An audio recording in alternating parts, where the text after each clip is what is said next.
59 touchdown passes, the most by any quarterback through 2 seasons in NFL history. That's one ahead of Hall of Famer Dan Marino. And even though the Chargers lost some close games last year, it's hard to blame Herbert, right? His 14 touchdowns in the fourth quarter and overtime in 2021 led the NFL, and only Matthew Stafford had a higher QBR in that situation. I guess then you say, well, why were they in those situations? But that's maybe a story for a different day. Dan, how much pressure is on Justin Herbert to lead the Chargers to the playoffs this season, especially in a really tough AFC West division? Yeah, I think it's bigger than just the playoffs. I really believe that it is AFC title game or like disappointment or bust for the Chargers. Wow. I think their roster, you can make the claim, is just as good as anybody's in football. Like who or what is their weakness? I think it's even on par with Buffalo's, who many believe is the team to beat for the Super Bowl. And I just think the talent that they have accrued underneath Tom Telesco, their general manager, around Justin Herbert are so good. Now, there's two, I guess, concerns or question marks I have for this offense moving into next season, which is AFC title or bust. Number one, I think they're going to get the Patrick Mahomes treatment. Tons of shell, really good receivers, big, powerful armed quarterback. We're going to play 2 safeties, force you to run the football. There weren't a lot of teams that made the playoffs last year that were bottom 10 running the football in yards per game.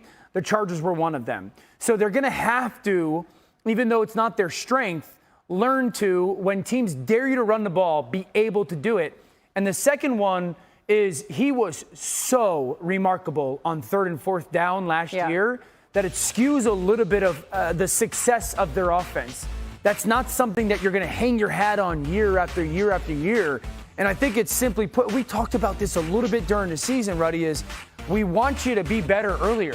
You know, play better on early downs earlier in the game, not just Justin, but the offense as a whole, so you're not in those fourth quarter or need to have it 4th down situations. Yeah, Dan, you know, you talk about AFC championship game or bust, so to speak, based on what this team has put together. When I go back and I think about the Chargers, not necessarily the LA Chargers, but I go back and I think about the San Diego Chargers and just making the playoffs. They've been in the National Football League 56 seasons and only gotten to the playoffs 14 times. So let's just start there. They've been in Los Angeles 5 years and it sniffed the playoffs 1 year, and that was a wild card game where they eventually lost to the New England Patriots in the divisional round. Let's just get to the playoffs. I think that is where Justin Herbert needs to start. That's where his mindset needs to be, as well as the Chargers organization. I understand that they are the sexy pick for a lot of people because he is a big, tall drink of water with a laser of an arm. They got skill position players on the perimeter. They got secondary help. They got a pass rusher in Khalil Mack. It looks good. But at the end of the day, just get to the damn playoffs. That's it. One game in the playoffs to make that fan base be happy about the Chargers. Wow.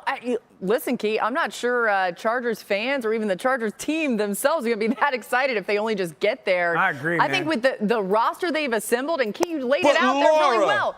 They don't even sniff the playoffs. They got to be happy. They've only had Herbert there for 2 seasons. And they hadn't had any of the guys they have now. I'm talking about just the history of the organization. They should be happy just getting there because they're not a perennial playoff team right now. Okay. Maybe 2 years from now, 3 years from now, we could talk championship, Super Bowl, but not right now. All right, well, the computers kind of disagree with you a little bit, Key. ESPN's Football Power Index is really high on the Herbert and the Chargers, as it currently gives them just over, the Herbert, an 11% chance to come out of the AFC and reach the Super Bowl. That's the second highest mark in the conference after the Bills, who boast a 13% chance to make the Super Bowl per FPI. Now, the Bills haven't reached a Super Bowl since 1993, but there's certainly plenty of optimism right now in Buffalo. Listen to this. We've got the highest expectations out of anybody. I know you can look at the media and you can hear different word after different word and different thought after different thought, but you know, we're here for one goal, and that's to win a world championship. So we're trying to do everything we can do, and again, we're not putting too much pressure on us because we know what to expect. But in terms of going out there and executing, we're just trying to get better and play the best football that we can play. All right, Key, bring us back down to earth here. You buying the hype that the Bills... We already know Key's answer. I already know Key's answer. Are the Bills the best team in the AFC, Key? I don't think that they are. I think that they are one of a handful of teams that are at the top. I don't separate them from Kansas City or Baltimore. For that matter, I don't separate them against Indianapolis. Indianapolis went to Buffalo and took them to the woodshed, and I know that was a year ago. I understand all of those things. Look, the way that I look at things, they were an 11-6 football team last year. They opened up losing to Pittsburgh and Ben Roethlisberger. Then they got their stuff together, and eventually they lose to Jacksonville. They had a tough loss against the Tampa Bay Buccaneers in overtime. And so when you start to think about this football team, they're really good with Josh Allen. There's no question about it. He is on his way. But when you lose an offensive coordinator who predominantly has been in your ear, in Brian Dable to the New York Giants, he's been in your ear over the last couple of years, and somebody else is now calling plays, it's going to be different. It's not going to be all rosy, and I think people out there really think that because Josh Allen is somewhat of a veteran quarterback that they just go take right off and start where they stop. Start where they finished at, and that's not necessarily the case. All right, so the Bills are the team to beat in the AFC.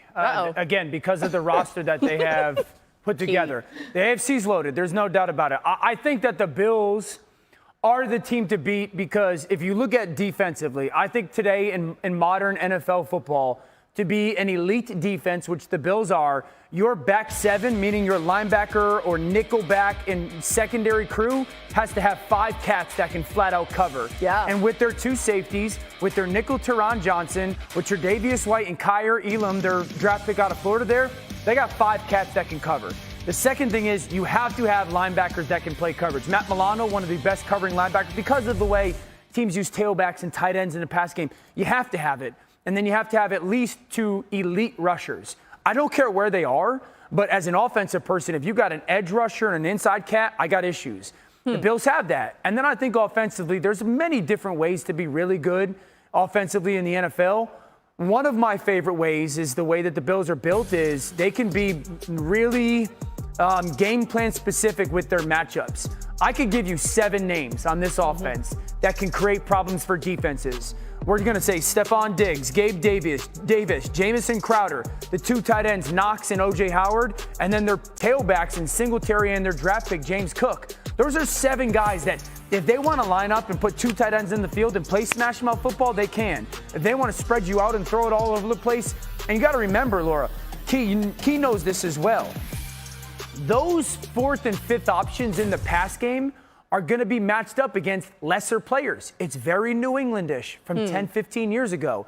They're going to get a Jamison Crowder on a 5th corner, and then he's going to be able to be the guy that wins a lot. I just think they're built in such a unique way and solid way. They're the team to beat. It's not just depth, it's valuable depth that can be interchanged when you need it to be. It's a really good point. Also, one of my favorite things about Keyshawn is it takes so much to impress him. Like, nothing impresses Keyshawn. Nothing. I didn't say I wasn't impressed.